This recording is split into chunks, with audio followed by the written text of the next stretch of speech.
श्रीराम जय जय राम। अखंड अनुसंधान ठेवण्याकरिता काय करावे?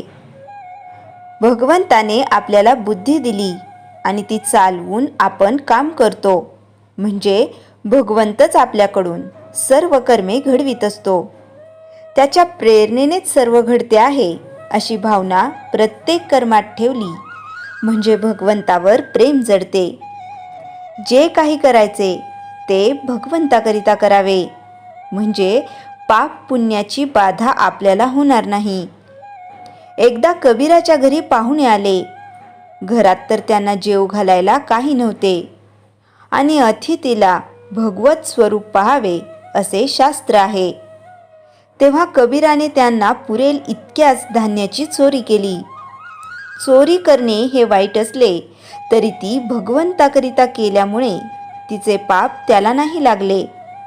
निदान कर्म झाल्यावर तरी भगवंताचे स्मरण करून ते त्याला अर्पण करावे, म्हणजे हळूहळू अभिमान कमी होऊन भगवंताचे प्रेम जडेल. आपण भगवंताचे आहोत, जगाचे नाही, असा एकदा दृढ निश्चय करावा. आपण मनुष्य आहोत याची जाणीव जितकी दृढ असते तितका हा निश्चय दृढ असावा. तथापि हे साधणे कठीण आहे. त्याच्या खालोखालचा उपाय म्हणजे जे काही घडते आहे ते भगवत प्रेरणेने, त्याच्या सत्तेने आणि इच्छेने घडते आहे अशी अंतःकरणपूर्वक भावना ठेवावी. आणि हेही साधत नसेल तर वैखरीने अखंड नामस्मरण करावे. या अनुसंधानाच्या प्रक्रियेत मन भगवंताच्या ठिकाणी चिटकून असते. सध्या आपले उलट चालले आहे. आपण देहाने पूजा करतो, यात्रा वित्रा करतो, पण मन मात्र प्रपंचाकडे ठेवतो. सासरी असलेली सून कुटुंबातल्या सर्वांकरिता कष्ट करते. नवऱ्याचे कदाचित ती फारसे करीतही नसेल, पण अंतःकरणात मात्र ती फक्त त्याच्यासाठीच असते. तसे प्रपंचात सर्वांकरिता सर्व करावे, पण मनात मात्र मी रामाचा आहे ही अखंड आठवण ठेवावी. आपले स्टेशन ठरून आपण गाडीत बसल्यावर मध्ये अनेक गोष्टी घडतील. उभे राहावे लागेल, निरनिराळे तऱ्हेचे लोक भेटतील, पण स्टेशनावर उतरल्यानंतर त्या आनंदामध्ये मागचे सगळे आपण विसरून जातो. तसे भगवंताचे ध्येय निश्चित करावे. भगवन नाम हे भगवत कृपेसाठी घ्यावे, कामनापूर्तीसाठी नसावे. नामच ध्येय गाठून देईल. भगवंताप्रमाणे आपण देखील प्रपंचात असून बाहेर राहावे.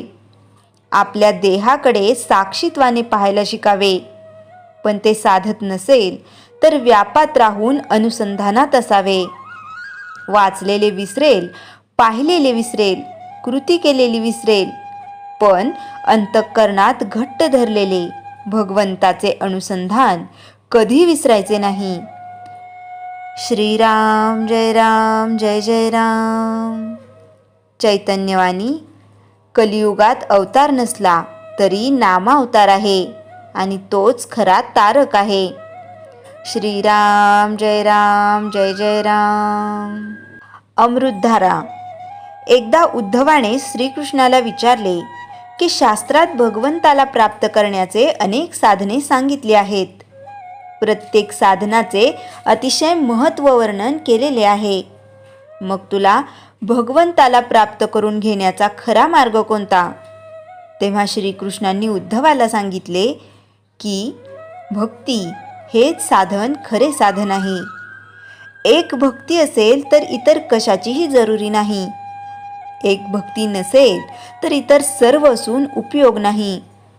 भक्ती हृदय आहे व इतर साधने इंद्रियांसारखे आहेत.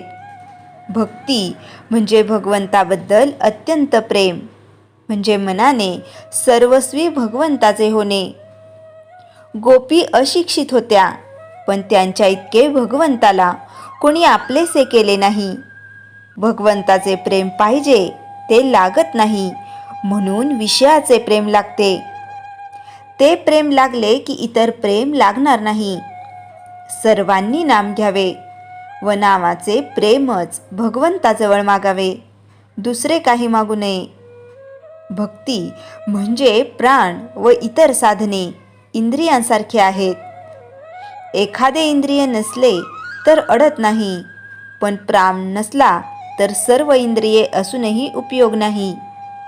तसे भक्ती नसता सर्व साधने असूनही उपयोग नाही. भक्ती म्हणजे भगवंताबद्दल अत्यंत प्रेम. आपले मन इतके चंचल व विखुरलेले गेले आहे की ते भगवंताकडे लागत नाही. मन भगवंताकडे लागण्यास ते कोंडले पाहिजे. जनावर पकडण्यास चोहोकडून रान उठवतात, त्याला शिकाऱ्यासमोर आणतात व ती गोळी घालतो तसे सर्व बाजूने मन कोंडावे, त्याला नामाची गोळी मारावी, तरच ते भगवंताकडे लागेल. मन कोंडण्याकरता धर्माची बंधने आहेत. धर्माने नीतीने मनुष्य गेला तर तो विषयाच्या अधीन होणार नाही. म्हणून मन कोंडायला धर्माची व नीतीची फार गरज आहे. मनुष्य जन्म प्राप्त झाल्यावर भगवंताची प्राप्ती हेच ध्येय आहे असे मोठ्यांचे म्हणणे दिसते. मग ते सर्वांना साध्य असता कठीण का वाटते? त्यासाठी नामाची गरज आहे.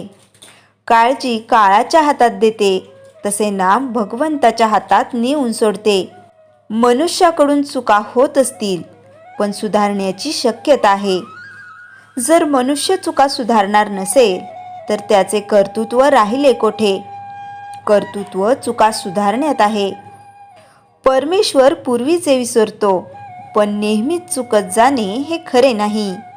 सुधारायला संगतीचा उपयोग होतो, तिचा परिणाम वृत्तीवर होतो, पण त्या दृष्टीने अनुभव घेतला पाहिजे तर तो दिसतो. तो फरक जगाला कळतो, आपल्याला कधीच ध्यानात येत नाही. भोगात प्रारब्ध बलवत्तर आहे. प्रयत्न कितीही केला तरी बहुधा प्रारब्ध खरे ठरते. प्रयत्न उदंड करावा पण फळ स्वाधीन नाही, हा अनुभव प्रत्यही येतो. प्रयत्न खरा की दैव खरे हा वादच खरा नाही, कारण प्रत्येक जण आपल्या शक्तीप्रमाणे प्रयत्न करतोच. तो स्वस्थ बसणार नाही, पण त्याचे फळ स्वाधीन नाही. आळसाने प्रयत्न न डावलता मग भगवंत ठेवील तसे समाधानाने राहावे, नामात राहावे. आशीर्वाद. श्रीराम जय राम जय जय राम. संत रविदास. भाग 19. काशीस पोहोचल्यावर बादशहाच्या वकिलाने रविदासांची भेट घेतली. हिंदू रिवाजाप्रमाणे नमस्कार केला. म्हणाला, दिल्लीच्या पातशहाने हा लिफाफा पाठवला आहे, तो सन्मानपूर्वक स्वीकारावा. आपली कीर्ती ऐकून बादशहाने आपल्या भेटीची इच्छा व्यक्त केली आहे. आपल्यासाठी शाही रथ पाठवला आहे. रविदास बहादूरला पूर्ण ओळखून होते. त्याची लबाडी त्याच्या रोमारोमात भिनली होती. शिवाय त्यांनी अंतर्ज्ञानाने सगळं ओळखलं होतं. त्या पाताळयंत्री बादशहाने कबीरांनाही असेच दरबारी बोलावून छळले होते. तरीसुद्धा रविदासांनी विचार केला, आपले जीवन दुसऱ्याच्या परोपकारासाठीच आहे, त्यामुळे जायलाच हवे. मृत्यू आला तरी पर्वा नाही. त्यांनी दिल्लीकडे प्रस्थान केले आणि दिल्लीच्या त्या ऐतिहासिक बादशहाच्या दरबारात रविदास हजर झाले. त्यांचा आदरयुक्त सलाम घेत बादशहा म्हणाला, महाराज, आपण ज्ञानी पोहोचलेले संत आहात. आपण हिंदू धर्म सोडून इस्लाम धर्माचा प्रसार करावा. इस्लाम धर्म जगात सर्वश्रेष्ठ आहे. आपण धर्माचा प्रसार केला तर हव्या तेवढ्या मशिदी बांधून देतो. तुम्हाला सर्वतोपरी सहाय्य करतो. माझ्या ऐकण्यात असेही आले आहे की हिंदू मुसलमान एकच आहे. असे आपण म्हणता, हे कसे शक्य आहे? दोन्ही धर्मामध्ये खूप फरक आहे. आपण इस्लाम धर्म स्वीकारला तर जीवन सार्थकी लागेल. रविदासांनी बादशहाची भिडमुहूर्त न ठेवता म्हणाले, हे बादशहा सलामत, आपण सत्ताधीश आहात, बादशहा आहात, सत्तेच्या बळावर काहीही करू शकता. खरा धर्म, खरं सुख कशात आहे हे अद्याप आपल्याला समजलेलं नाही. बादशाह सलामत धनसंचय करणे म्हणजे दुःख संचय करणे होय. खरं सुख धनसंचय करण्यात नाही, तर सत्यधर्माचे पालन करण्यात आहे. सत्यधर्माचे सार त्यागात आहे.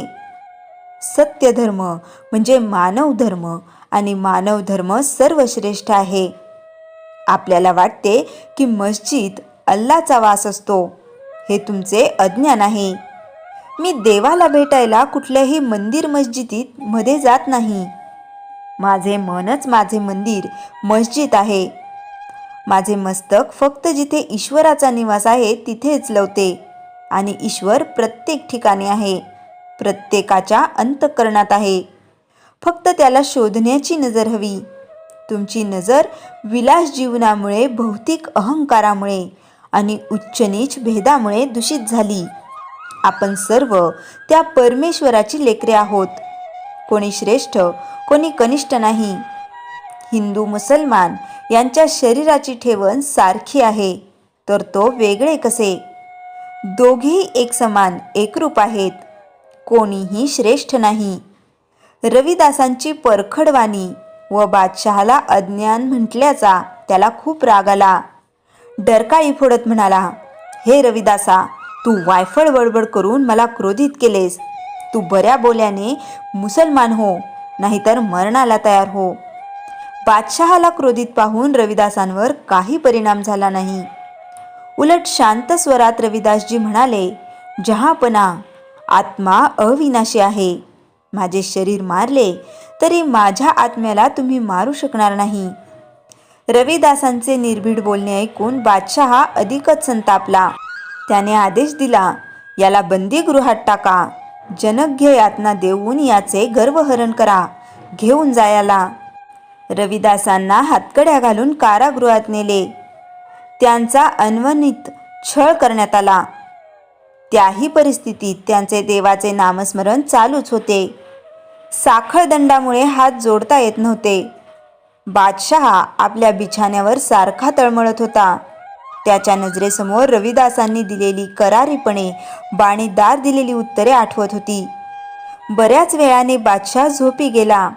त्याच्या स्वप्नात प्रत्यक्ष अल्लाने दर्शन घेऊन म्हणाले, अरे मूर्खा दळभद्र्या, अरे तू माझ्या एका महान भक्ताला विनाकारण छळत आहेस. त्याला त्वरित बंदिवासातून मुक्त करून त्याच्या घरी त्याला सुखरूप पोहोचव. बादशाह दचकून उठला. एक हिंदू, एक काफीर अल्लाचा भक्त. त्याला दिसले शयनगृह अल्लाच्या आगमनाने प्रकाशमान झाले आहे. प्रत्येक वस्तू चैतन्यमय झाली. त्याला वेगळीच अनुभूती आली. झोप कुठल्या कुठे पळाली. रविदासांचे बोलणे त्याच्या कानात घोळू लागले. सकाळी उठून आपले प्रातःकर्मे उरकून तो नमाजासाठी मस्जिदमध्ये गेला, आणि काय आश्चर्य, सगळीकडे त्याला रविदास दिसू लागले. त्याने स्वतःला चिमटा घेतला. तो भास नव्हता, स्वप्न नव्हते, साक्षात घडत होते. त्याला आपल्या वागण्याचा पश्चाताप झाला. अल्लाला दिसले, माफी मागितली. शिपायांना बरोबर घेऊन तडक कारागृहात आला. रविदासचे पाय धरून क्षमायाचना करू लागला. महाराज, आपण पूर्ण संत आहात. चुकलो मी. आपणास त्रास दिल्याबद्दल क्षमा करा. त्याने शिपायांना आदेश दिला, यांना त्वरित मुक्त करून दरबारात माझ्यासमोर आणा. शिपायांनी मोठ्या आदराने रविदासांना दरबारात आणले. बादशाह आपल्या आसनावरून उठून रविदासांना स्वतः आसनावर बसवले. त्यांचे पाय धुवून पाद्यपूजा केली. म्हणाला, आजपासून मी आपला दास आहे. यानंतर कोणत्याही धर्माच्या संताला त्रास देणार नाही. कृपया आपण मला उपदेश करून उपकृत करावे. रविदासांनी त्याला उपदेश केला. बादशहाने विचारले, आपली गुरुदक्षिणा काय देऊ?